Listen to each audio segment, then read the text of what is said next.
एक आम शहरी हूँ। मेरे लीडर को पकड़ा गया था। मैं नहीं चाहती थी कि मेरा लीडर जो है वो जैसे ये लोग कहते हैं ना, मैं नहीं चाहती थी मेरा लीडर जब आगे जाए पीछे मुड़ के देखे तो वो कहे कि मैंने जब पीछे मुड़ के देखा तो कोई एक शख्स भी नहीं था। तो हम्म। मैं अपने लीडर के लिए गई थी। एक पाकिस्तान का एक सबसे पॉपुलर लीडर, सियासी जमात का एक स्ट्रांग नेम, इस सियासत का एक बड़ा नाम, आप उसे इस तरह तजलील करके घसीटते हुए, मतलब आपके अब्बू जी का माल तो नहीं है ना। आप किसी को लेके जा रहे हैं, तमीज से ले जाएं। आपने अरेस्ट करना था, आपने 10,000 दफा पहले तमाशे किए हैं, हमने देखे जमान पाक, हमने शेलिंग बर्दाश्त की। तो आप आम आवाम को पीटने पे उतर आए हैं। हर बार हम यही कहते थे कि हम आम शहरी हैं, आम शहरी हैं। उस दिन भी ये हुआ, आप एक पॉपुलर लीडर लेके जा रहे हैं, तो आप कैसे एक्सपेक्ट कर रहे हैं कि जो पब्लिक है वो उसके लिए बाहर नहीं आएगी। पब्लिक, मतलब एक सवाल है, आपने उस शख्स को घसीट घसीट के लेके जाने का मकसद क्या था? मतलब मैंने वो वीडियो एक दफा देखी थी, दोबारा देखने का भी शायद हौसला नहीं हुआ। उसके बाद वहां जो शेलिंग हो रही थी, उसके बाद वो हादसा हुआ दुपट्टे वाला। उस हम्म। वक्त मैं जिस कंडीशन में थी, मैंने जो देखा था वो मंजर मैं दोबारा जिंदगी में ना कभी देखना चाहती हूँ, ना उस पर बात करना चाहती हूँ जो इन्होंने किया। तो मेरा नहीं ख्याल कि कोई ऐसा इरादतन या प्लानिंग के तहत कि जी जाना है और अटैक कर देना, ऐसा कुछ भी नहीं था। नहीं, वो सीसी हाउस के बाहर नहीं हुआ था, क्योंकि सीसी हाउस मुझे सब इशारा करके बता रहे थे कि सीसी हाउस उस तरफ कहीं है। शाम को जब मैं वहां से निकली थी कुछ 7 बजे के करीब, तो उस वक्त मुझे वो सब बता रहे जी इस तरफ कहीं है, इस तरफ कहीं है वो। तो वो तब मुझे पता चल रहा था कि आगे कहीं उस तरफ है। मैं जहाँ थी वो आई थिंक कोई और वाली वो साइड थी। और वहां पे जो पुलिस हशर कर रही थी पब्लिक का और जो औरतों का, उसकी वजह से उसकी नौबत आई थी वो दुपट्टा फेंकने की, कि उनको शर्म दिलाने के लिए मेरे पास कोई ऑप्शन नहीं था। वो सिस्टम पे मेरा गिव अप डे था, मैंने हाथ उठा दिए थे जी कि आप लोग जो है वो शायद इससे समझ जाएं। ये एक वो निशानी थी कि हम अब अमन चाहते हैं, आप खुद पे भी रहम करें और हम पे भी रहम करें और अपनी आवाम पे जुल्म ना करें। लेकिन वो उनका जो रिएक्शन था वो बिल्कुल ही ऑपोजिट था। उन्होंने कहा जी ना हम इज्जत वाले हैं और ना हम इज्जत दे सकते हैं। उन्होंने एक, मैं सिर्फ ये नहीं कहती कि वो मैं थी, मैंने कई और औरतों के साथ वहां बहुत कुछ होते हुए देखा है। तो मैं, मुझे लगता है कि ये खवातीन के साथ ये सब करना, आप जंग में भी औरतों और बच्चों के साथ ये नहीं कर सकते। तो ये हमारा अपना मुल्क है, ये एक इस्लामी मुल्क है और इसमें जो कुछ उस दिन हुआ वो दुनिया ने देखा है। नहीं, 10th मई को, 10th मई को दोबारा प्रोटेस्ट की कॉल थी, लिबर्टी गए थे हम लोग। तो लिबर्टी से अरेस्ट हुए थे और लिबर्टी से प्रॉपरली हमने पूछा था पुलिस वालों से कि हम जा सकते हैं, हमारे पास कोई प्ले कार्ड्स नहीं थे, कोई स्टिक नहीं थी, कुछ भी नहीं था। तो हमने पूछा था उनसे कि हम जा सकते हैं, तो उन्होंने कहा था हाँ जी साइड से होकर चले जाएं, वहां सामने बैठ जाएं तो आप कर सकते हैं। अरेस्ट हमें किया था अमारा ने। मुझे याद है कि मैं इंटरव्यू दे रही थी और सनम को कंधे से पकड़ा हुआ था, तो सनम ने चीख के कहा था कि कोई आदमी मुझे हाथ ना लगाए। तो जब उसने देखा था तो अमारा खड़ी हुई थी उसके लेफ्ट साइड पे। तो अमारा थी वो जो उन्होंने हमें अरेस्ट किया था, हमें वैन तक पहुंचाया था।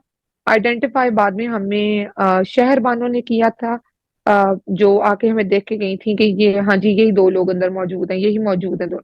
और फिर जो इन्वेस्टिगेशन में जो फीमेल ऑफिसर थी वो अनूश थी, जिनसे हमारा कुछ बहस मुबाहिसा भी हुआ था कि एक औरत होते हुए आप दूसरी औरतों के साथ ऐसे नहीं कर सकते, खुदा का खौफ करें, आपने अल्लाह को जान देनी है, आगे सिर्फ दुनिया नहीं देखनी होती आखिरत भी देखनी होती। तो वो सारा बहस मुबाहिसा अनूश के साथ हुआ था। तो ये 3 खवातीन जी, बिल्कुल मेरा ख्याल है इसीलिए ये हाई प्रोफाइल ना, गलत काम बड़ी ईमानदारी से किया है, क्योंकि इनको अंदाजा हो गया था कि हाँ जी अब इनको लेके जाना है। तो फिर इन्होंने हमारे फोन्स वगैरह लिए और तब तक ये खवातीन इकट्ठी कर रहे थे गाड़ी। थाना डीएचए में पूरी रात रखा था। और उस थाना डीएचए की भी एक अलग सी कहानी है। आई थिंक वो एक मेल पुलिस स्टेशन है, जो एक अकेडमी है पूरी, उसमें अंदर कोई मेल पुलिस का कोई हॉस्टल वगैरह भी है ना, वहाँ कोई वॉशरूम की फैसिलिटी थी ना वहाँ कोई। जब आप अवाम लेकर आ रहे हैं, आप 17 औरतें 18 औरतें लेके जा रहे हैं, आपके पास उनको खिलाने के लिए कुछ नहीं है, आप उनको कह रहे हैं जी घर वाले पीछे आए तो उनको कहें खाने के लिए कुछ ले आए, पानी पीना है, पानी तो नहीं है, घर वालों से कहें पानी की बोतलें लें, आप लेके क्यों जा रहे हैं? और फिर वहां पे वॉशरूम जाना है, वॉशरूम जा कोई नहीं जा सकता पूरी रात। मतलब वो एक हॉरिबल सी सिचुएशन थी कि आपने 17 लोग पकड़ लिए और फिर आप उन्हें जानवरों की तरह ट्रीट कर रहे हैं। वॉशरूम नहीं जाना, पानी नहीं पीना, पानी कोई नहीं है, खाना कोई नहीं है, घर वालों से कहें। तो जब घर वालों की जिम्मेदारी है और वो थाने के बाहर जब वो उन्होंने बेचारों ने परेशान होना है, आप औरतें हैं, नहीं आपने संभालनी ना, आप पकड़ के क्यों लाए हैं? जब आप बेचारों को समझ नहीं आ रही कि करना क्या है तो फिर नहीं लेके जानी चाहिए। चौंक थाने में किया गया था जब हम री अरेस्ट हुए थे जेल के बाहर से, और फिर हमें थाना चौक में रखा गया था अबडक्ट करके। तो थाना चौक में हमें रखा गया था तकरीबन 1.5 से 2 दिन, 2 दिन। हम्म। और थाना चुंग में रात के वक्त कोई पर्सन आए थे। एक तो एएसआई नासिर इकबाल थे, जिन्होंने हमें बुलवाया पहले। फिर उन्होंने हमें लेके जाने की कोशिश की। उन्होंने हमें कहा कि गाड़ी में बैठे। हम थाना चुंग मेन एंट्रेंस, मतलब बाहर वाला गेट तो बाहर है, अभी हम थाने की हदूद में अंदर थे, तो उसकी स्टेयर्स ऊपर से नीचे आती हैं। तो हमें वो कह रहे थे नीचे, तो हम, मैं और सनम वहां खड़े हो गए थे, तो हमने उनसे पूछा था, सनम ने उनसे पूछा था हम कहाँ जा रहे हैं। तो उन्होंने कहा कि आप बैठे गाड़ी में, मैं एक जिम्मेदार शख्स हूँ, मैं आपको लेके जा रही हूँ। तो सनम ने कहा हम कहीं नहीं जा रहे। मैं पीछे खड़ी थी, मैंने उनसे बात नहीं की। उन्होंने कहा कि उसने कहा कि नहीं, आप फीमेल स्टाफ किधर है। तो उन्होंने आगे से, उस बंदे ने शाउट किया एकदम से। तो मैंने सनम को पीछे किया, फिर मैंने उनसे कहा, मैंने कहा आप डोंट शाउट ऑन अस, आप हम पे शाउट नहीं कर सकते। जाके फीमेल स्टाफ लेके आए, हम 2 मिनट में आपके साथ चलेंगे, फीमेल स्टाफ नहीं, हम नहीं जाएंगे। तो उन्होंने आगे से हमें कहा, मैं एक जिम्मेदार शख्स हूँ, मैं लेके जाऊंगा, ये मेरे साथ और अफसरान भी हैं, 4 लड़के थे उनके साथ। तो हमने कहा जी नहीं सॉरी, आप 5 आदमी हैं, हम 2 लड़कियां बिल्कुल आपके साथ नहीं जाएंगी। तो फिर उन्होंने हमें कहा जी कि आप बैठे गाड़ी में, मैं एक जिम्मेदार शख्स हूँ। तो हमने उनसे कहा जी हम नहीं जा सकते, आप फीमेल स्टाफ बुलवाएं, देन हम इंशाल्लाह जाएंगे। उन्होंने वहां चीखा चिंगाड़ा, हमने वापस उनके साथ बदतमीजी की कि जी नहीं, आप चीखे चिंगाड़े नहीं। हम लोग वहां बैठ के नीचे में और सनम, और हमने कहा घसीट के ले जाएं, फिर लेके जाना है तो ऐसे नहीं जाएंगे। खैर उनको उसी वक्त किसी की कॉल आ गई, वो नीचे उतरे, उन्होंने जाके कॉल पे बात की। तो उन्होंने वापस मुड़ के कहा लेके जाओ इन्हों। तो फिर हम वापस, हमें अंदर शिफ्ट किया गया, जो भी वो था, सेल वगैरह वहां भेजा गया। ये तो एक रात का किस्सा मैंने आपको सुनाया कि एक रात इस तरह हमारे साथ ये किया गया। अगली रात वहां एक बंदा आता है, और रात को 1 बजे के करीब वो आके हमें कहता है आप लोगों ने कुछ खाना पीना है, जैसे वो कुर्बानी के बकरे को या कुर्बानी के जानवर को नहीं कहा जा रहा होता। फिर वो बार बार आता था, उधर सुरदा होके खड़ा हो जाता था। तो मैं और सनम उसको हैरान होकर देख रहे थे कि क्या मसला क्या है। हर हर 5 मिनट बाद 2 लोग आते थे, हमें देखते थे सेल के अंदर, ना हम बैठ पा रहे थे ना लेट पा रहे थे, हम 2 लड़कियां चुंग खाने के अंदर, इतने सारे मेल ऑफिसर्स में सिर्फ हम 2 लड़कियां थी। और हम लेट नहीं पाते थे, बैठ नहीं पाते थे, हर 2 मिनट बाद 2 लोग आते थे, हमें घूरते थे। तो फिर वो एक जो बार बार आता, मैंने उसको कहा, मैंने कहा आप हमें आके ऐसे ट्रीट कर रहे हैं जैसे आज हमारी आखिरी रात है। उसने बड़ा अफसरदा होके हमें बड़ा तकलीफ से कहा जी, जैसे वो बेचारे ने बड़ी अपनी तरफ से एक्टिंग की। उसने कहा हो सकता है ऐसा ही हो कि आज आपकी आखिरी रात हो। वो एक ऐसा वक्त था कि मतलब मैं बयान नहीं कर सकती कि एक मेल पर्सन आके हमें वो ट्रीट कर रहा है कि अभी अगर आपने कुछ खाना है तो खा लें, पीना है तो पी लें, क्योंकि आप मरने वाले हैं, आपकी तो आज आखिरी रात है। ये जो मेंटल टॉर्चर हमें किया गया, ये कोई एक अजीब सी चीज थी। फिर जो हम जेल गए, और जेल जाने के बाद जो हमें बिल्कुल हमें कहा गया था, बिल्कुल हम हमसे मिलने कोई आए थे, साहब आए थे एक, और बिल्कुल उन्होंने हमें कहा था कि तो उनका मैं एग्जैक्टली उनके वर्ड दोहराना चाहूंगी। उनके अल्फाज थे, ਤੁਹਾਡਾ ਲੀਡਰ ਨੱਸਣ ਵਾਲਾ ਹੈ, ਉਹਦਾ ਫਾਈਨੈਂਸਰ ਆ ਗਿਆ ਹੈ, ਤੁਹਾਡੀ ਵੀ ਭਲਾਈ ਹੈ ਕਿ ਤੁਸੀਂ ਲਿਖ ਦਿਓ ਤੇ ਨਿਕਲ ਜਾਓ। ਇਹ ਕੀ ਤੁਸੀਂ ਕੁੜੀਆਂ ਇਸ ਕੰਮ ਵਿੱਚ ਪਈਆਂ ਹੋ, ਇੱਕ ਜਿਹੜੀ ਉਹ ਟਿਕਟੋਕਰ ਹੈ, ਇੱਕ ਜਿਹੜੀ ਉਹ ਸੋਸ਼ਲ ਮੀਡੀਆ ਦੀ ਹੈ, ਉਹ ਆਪਣੇ फैशन ਤੇ ਬਿਊਟੀ ਤੇ ਗੱਲਾਂ ਕਰਦੀ, ਤੁਸੀਂ ਤਾਂ ਕਿੱਥੇ ਆ ਕੇ ਸਿयासत ਵਿੱਚ ਪੈ गई हो। ये उनके एग्जैक्ट वर्ड्स थे। तो ये बड़ी अजीब बातें हैं कि आप जेल हमें कोई मिलने आए और फिर आके हमें कहे कि जी आपका लीडर भागने वाला है, उसका तो फाइनेंसर आ गया तो आप निकल जाए। तो मैंने उनको जवाब दिया था कि जिस दिन वो नाच जाएगा ना, जिस दिन साडा लीडर नाच जाएगा, वो अगले दिन आना, मैं लिख के दे दूंगा। बड़ा बुरा भी लगा था कि उनको ये जवाब दिया गया था। नहीं, वो पुलिस वाले नहीं थे। मैं उनका नाम मेंशन नहीं करना चाहूंगी, लेकिन मैं ये जरूर बताना चाहूंगी कि वो एटीसी के एक जज थे, जिन्होंने आके हमसे ये बातें की थी। और उस वक्त उनका वहां आना बनता नहीं था, मगर वो क्यों आए थे ये वही बता सकते हैं, मैं इसके बारे में कुछ नहीं कह सकती। मगर वो एटीसी के एक जज थे। एटीसी के एक जज ने ये कहा था, और मेरे जवाब की वजह से एटीसी के जज ने मेरी बेल रिजेक्ट करके, उस केस में जिसमें मेरे खिलाफ कोई सबूत नहीं था, मेरी बेल रिजेक्ट करके, मेरी वकील से बदतमीजी करके मेरी बेल 9 सवा 9 महीने पहले केस की बेल, दूसरा तो फिर कोई केस ही नहीं, इन्होंने खुद हाईकोर्ट के ऑर्डर में लिखा हुआ है कि आईजी ने और बाकी सब ने कहा है कि मैं उनको किसी केस में रिक्वायर्ड नहीं हूँ। लेकिन उस एक बंदे ने उस एक बात की वजह से मुझे हाई कोर्ट फेंक दिया, क्योंकि उनका पता था कि इसके पहले केस में इसको लंबा रगड़ा पड़ेगा। तो उन्होंने उस एक बात के जवाब की वजह से एटीसी के उन मौसूफ जज ने मुझे हाई कोर्ट शिफ्ट कर दिया था अपनी तरफ से कि चुको फाइल पे ला जाओ, मैं नहीं दे रहा बेल, और उन्होंने रिजेक्शन लिख के दे दिया था मेरी लॉयर। चुंग थाने से इन्होंने हमें दूसरी दूसरी रात के बाद, थर्ड डे मॉर्निंग में, जब इन्होंने थर्ड डे हमें कोतवाली शिफ्ट किया था, थर्ड डे इवनिंग में सॉरी, तो इन्होंने जो अचानक हमें वहां से अबडक्ट करके इन्होंने ऑलमोस्ट हमें वहां से निकाला था बाहर। इन्होंने हमारी फैमिली को थाने के अहाते में से निकाल के बाहर मेन रोड पे खड़ा कर दिया था।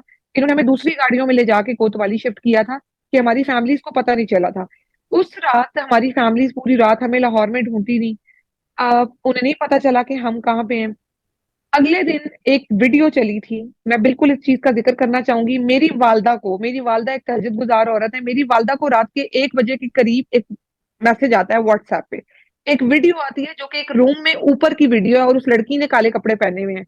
और वो, उसका जो गेटअप है, जो उसका फ्रॉक वगैरह, वो वाला है जो मैंने 9वीं मई को पहना हुआ था। हालांकि 10वीं को मैं ग्रीन ड्रेस में थी, मैंने कमीज शलवार पहनी हुई थी, लेकिन जो वो वीडियो थी वो एक ब्लैक फ्रॉक वाली लड़की की थी।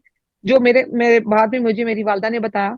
मेरी वालदा को एक मैसेज जाता है व्हाट्सएप पे एक अननोन नंबर से, उसके बाद मेरी वालदा को उस नंबर से ब्लॉक कर दिया जाता है, और वो नंबर बाद में किसी के इस्तेमाल में नहीं है।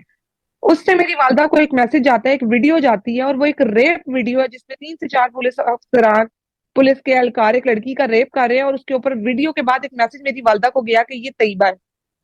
मेरी माँ जो तहज्जुद के लिए उठी थी रात को 2:15 बजे, उन्होंने 1 बजे का आया हुआ मैसेज रात को 2:15 बजे देखा। और मेरी माँ जो पूरी रात रोई, ये पूरी जिंदगी मेरी माँ के उस रोने का कर्ज नहीं उतार सकते जो उन्होंने मेरी माँ को उस रात तकलीफ पहुंचाई। इनके पीछे इतनी माओ की बद्दुआएं हैं, इतनी बद्दुआएं हैं कि इनकी दुनिया और आखिरत से, अब ये अल्लाह से, अल्लाह इनको हिदायत अगर दे दो तो बच सकती है, वरना बचने की कोई गुंजाइश नहीं है। आप रेप केस की खबरें बिल्कुल आई थी, मेरी वालदा बहुत परेशान थी, उनको बहुत सारे लोगों ने कहा कि रेप हो चुका है। सनम की वालदा को बहुत सारे लोगों ने कहा। सनम की वालदा जब हमें मिलने एटी से आई थी तो वो सनम को और मुझे हाथ लगा लगा के पूछ रही थी कि तुम लोगों को कुछ हुआ तो नहीं है, मुझे सच बताओ किसी ने। तो वो जो हमने अपनी माओ की हालतें देखी है ना, वो हम बयान नहीं कर सकते। लेकिन हमें किसी पुलिस ऑफिसर ने, कोई औरत, कोई आदमी, किसी ने हम पे हाथ नहीं उठाया, किसी ने हमें थप्पड़ नहीं मारे, हमें जदोकोप नहीं किया गया, हमारे साथ कोई जिस्मानी ज्यादती नहीं हुई। लेकिन मैं यहाँ एक चीज जरूर कहना चाहूंगी, राना सनाउल्लाह साहब ने, क्योंकि वो वीडियो वायरल हुई भी थी, खान साहब ने आई थिंक उस पर कोई स्टेटमेंट दी थी कि इन्होंने हमारी औरतों के साथ ज्यादती कर दी हुई है। उसकी वजह से फिर राना सनाउल्लाह साहब, मेरा ख्याल है रात को 12 बजे आके उन्होंने कहा कि जी ये देखें, ये कह रहे हैं कि हमारा फर्ज है कि हम आवाम को आगाह करें कि ये खुद से कोई प्रोपेगेंडा करने वाले हैं। और ये, यहाँ मेरा सवाल है जो मैं चाहती हूँ हर पाकिस्तानी ये सवाल उठाए। इन लोगों ने पहले ये बोला कि 9 मई एक प्लानिंग थी। 9 मई का प्लान 2 तारीख को या 3 तारीख को जमान पार्क में बना था। 9 मई का प्लान हमें एजेंसीज को फलाने को टमकाने को 6 तारीख से पता था।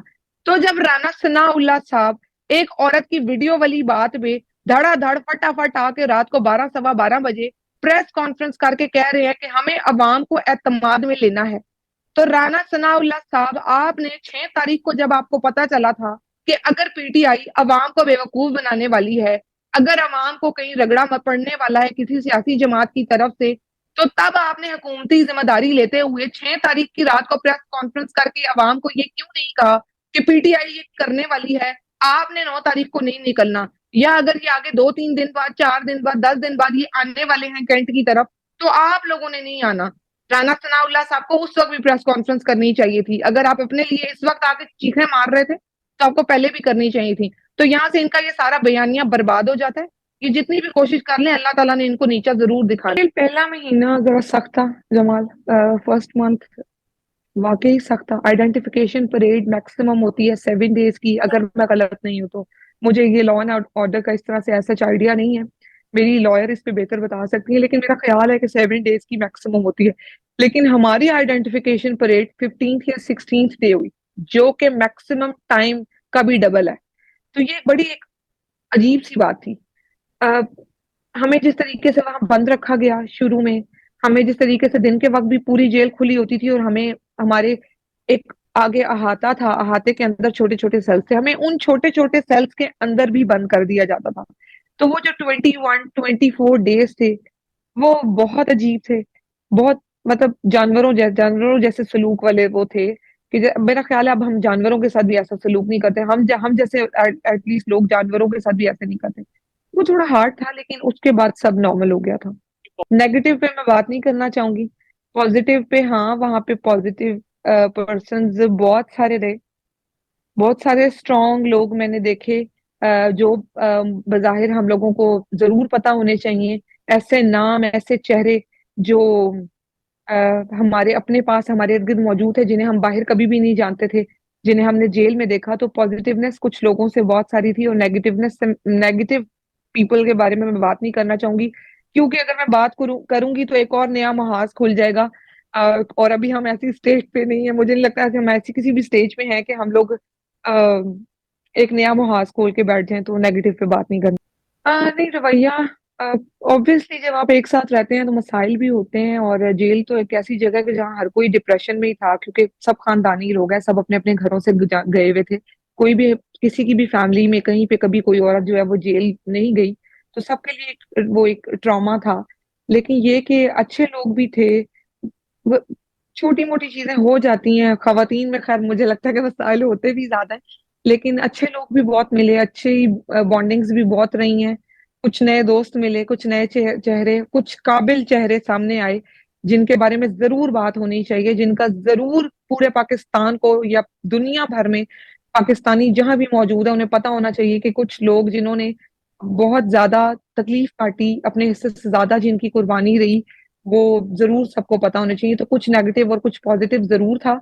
खवातीन लेकिन जहाँ होती हैं वहां मसाइल होते हैं, और खवातीन के मसाइल में मेरा ख्याल है कि नहीं पढ़ना चाहिए। मैं 4 खवातीन का नाम यहाँ जरूर लेना चाहूंगी।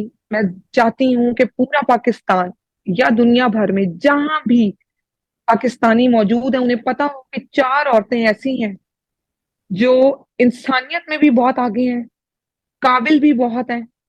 उन चारों की अपनी अपनी क्वालिटीज हैं, उनमें से कोई इंसानियत के लेवल पे ऐसे है कि लोग उसे नॉर्मल नहीं समझते।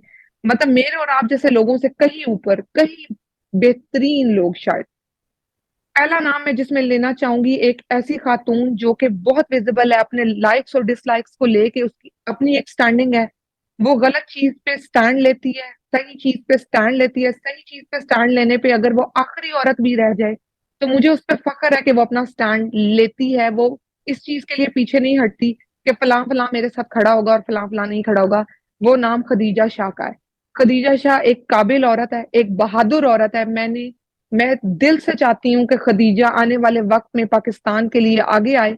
हम बहैसियत पाकिस्तानी, हम वाकई खदीजा से जैसे लोगों को देखना चाहते हैं। खदीजा एक बेहतरीन और बहादुर औरत है। नहीं, मैं बल्कि ये जरूर बताना चाहूंगी कि खदीजा को कोई प्रोटोकॉल नहीं था। खदीजा को बल्कि उन्होंने हमसे ज्यादा बुरा हशर किया हुआ था। हम लोग एक तरफ आइसोलेशन वार्ड में थे जहां 4 5 6 लोग एक कमरे में होते थे, लेकिन वो सिर्फ पीटीआई के होते थे। खदीजा को उन्होंने आम जो नॉर्मल क्रिमिनल खवातीन थी, वो भी कैद याफ्ता जिनको सजाएं हो चुकी थी, उस वाले बैरक में 60 70 वुमेन्स के साथ रखा हुआ था। और खदीजा को आई थिंक अस्थमेटिक है वो, उसको और बहुत सारे इश्यूज है। मतलब she is a brilliant woman, she is very capable. मतलब उस जैसी खातून के साथ ये सब करना नहीं बनता। एक शहजादी को तख्त से उतार के फर्श पे बिठा दिया था, लेकिन मैं सलाम करती हूँ उसे कि उसने बड़े हौसले से ये लड़ाई लड़ी है। दूसरा नाम फायजा मुराद, उनकी कहानी मैं बता चुकी हूँ। फायजा इज अ लॉयर, उसने 10 मई को मार खाई। फायजा बहुत काबिल औरत है। तीसरा नाम मैं लेना चाहूंगी अरुणा नईम, जो एक बिल्कुल घरेलू खातून है। इंसानियत के दर्जे पे वो बहुत बहुत ऊपर है। उन्होंने कैदी खवातीन का बहुत ख्याल रखा, उनके बच्चों का। उनको वहां किसी कीड़े की तकलीफ से भी तकलीफ होती थी। वो एक ऐसी खातून है जिनका पाकिस्तान वालों को पता होना बहुत जरूरी है, क्योंकि आजकल लोगों में इंसानियत नहीं रही। चौथा नाम जो मैं जरूर लेना चाहूंगी, सादिया उस्मान खान, एक ब्रिलियंट टीचर, जिनको असेंबली में जरूर होना चाहिए। ये वो 4 औरतें हैं जो हमारे मुल्क की तारीख बदलेंगी अपनी काबिलियत से।